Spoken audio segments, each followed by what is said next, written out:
mēs šorīt parunāsim par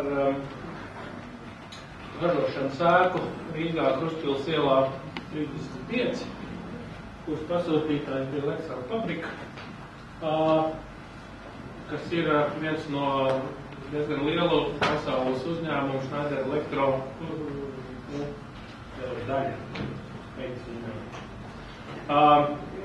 Patiesībā viss šis projekts sākās ar vārdiem, ko teica viens no šiem te franču puses vadītājiem. Viņš teica, let's dream a dream, kas latviski būs sapņosim to sapni.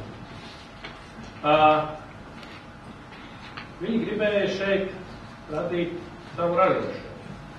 Patiesībā viņa tā ražošana bija jau Rīgā, bet viņi bija nolēmuši, ka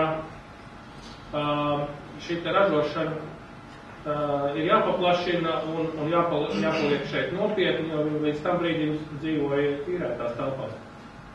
Un viņi sāka meklēt sākumā zemes gabalu, pēc tam viņiem izrādījās, ka viņi var iegādāties jau tā kā ēku.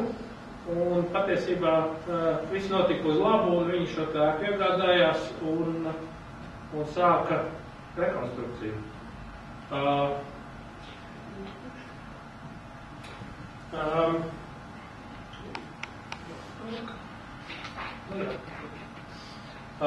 Tātad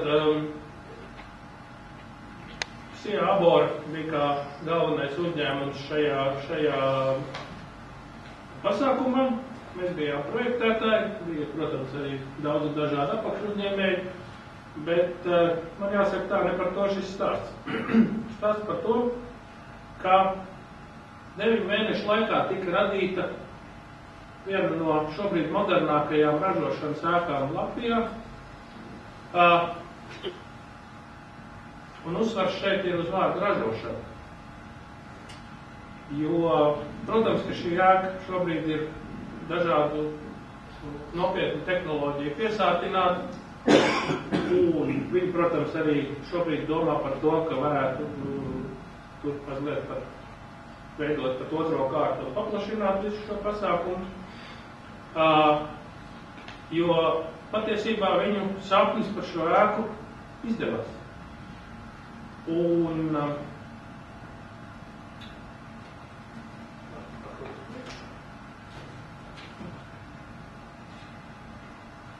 Un mēs redzam, protams, mums ir milzu ēka, 10,000 kvadrātmetri.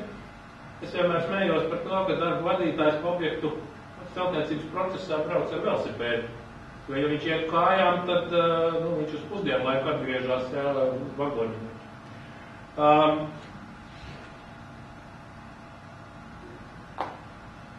Nav jau nekādu daudz iespēju tur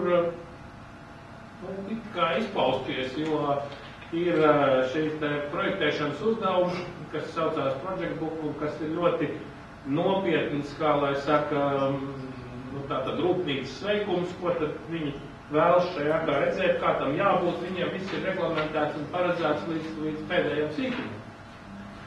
Bet tas mūsu pienesums šajā situācijā bija tas, kad patiesībā, tad, kad darbi tika beigti, tad rūpnīcas vadība atzina to, ka viņiem iespējams būs mazliet grūtāka dzīve nekā viņi bija gaidījuši, jo viņu šī te rūpnīca izdevās labāka nekā tas projekta Project Book pieprasījums, un tagad šī rūpnīca ir tā rūpnīca, uz kuru brauc ekskursijas un kur tik likt par piemēru citiem Eiropas ražotājiem, kā šāda rūpnīca tātad iekārtot un kā ar viņu rīkoties. Mazs ieskats, tātad mums bija esoša ēka Krustpils ielā, padomju laiku angārs, un patiesībā tur bija, viņiem sākotnēji bija doma būvēt pilnīgi jaunu ēku. Tas tā it kā vienkāršāk, bet te pašā laikā šī esošā ēka. Mums Rīgā patiesībā ir daudz tādu vēl līdz šim pašam brīdim ēku, kuras stāv gaidīdams kaut ko, protams, ka šādi te stāvēdam viņi ir mazumā. Un tad šis ir tas gadījums, kad šī vecā rūpnīca, kā lai saka, dabūja otru elpu. Un manuprāt, tas ir pat lielāks pienesums nekā, ja būtu būvēta jauna ēka, jo sakārtojās vide visapkārt. Un šobrīd jau pie mums, manuprāt, tas ir vairāk svarīgi nekā uzbūvēt varbūt kādu augstbūvu vai uzbūvēt vēl kaut ko jaunu, jo šādā veidā sakārtojot vidi, tātad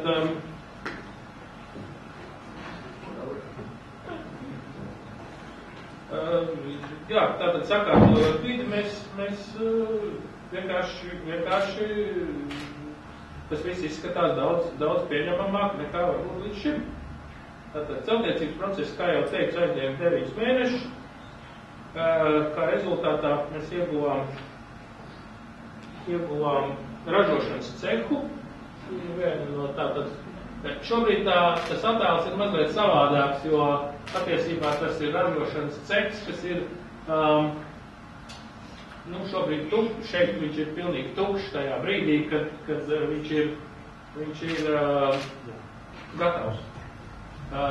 Šobrīd tā ir mazliet savādāk, jo tur strādā 200 cilvēku, un tur ir viss pieblīvēts ar darba galviem, aparatūru un visu nepieciešamo, lai viņi varētu strādāt.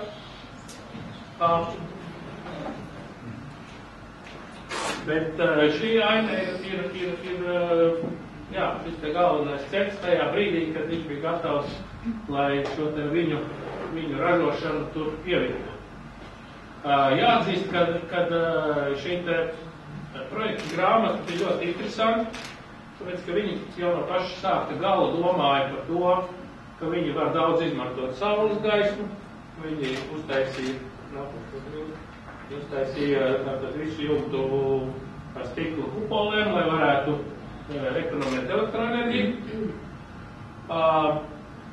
Viņiem tātad ir dažādas viņu nepieciešamās tehnoloģijas, kas ir iestrādātas gan grīdās, gan arī visur citur. Un arī jāsaka, ka viņi rūpējās par savu darbu kolektīvu, jo tas līmenis, kādā ir viņu pētnīca, kādā viņu garderobas, dušas un visas tās palīgdāvas, kas ir nepieciešams strādniekiem, man jāsaka, lai katram tā būtu. Un, kopumā tā, man bija 7 gadus atpakaļ, kad es vēl biju, kā lai saka, jauns. Man bija pazīstams viens vecs būvinženieris, kur bija piedalījies ķeguma hidroelektrostacijas būvniecībā. Un viņš stāstīja par šo te ķeguma būvēšanu, patiesībā ne tik daudz no šīs te tehniskās puses, jo to jau mēs visu tāpat zinām. Bet viņš stāstīja no šīs te emocionālās puses, kā tas bija, kā viņš jutās un kas ar to visu tur notika. Un tad man jāsaka, ka ar šo objektu es ļoti gribētu arī uzsvērt šo te emocionālo pusi, jo, redziet,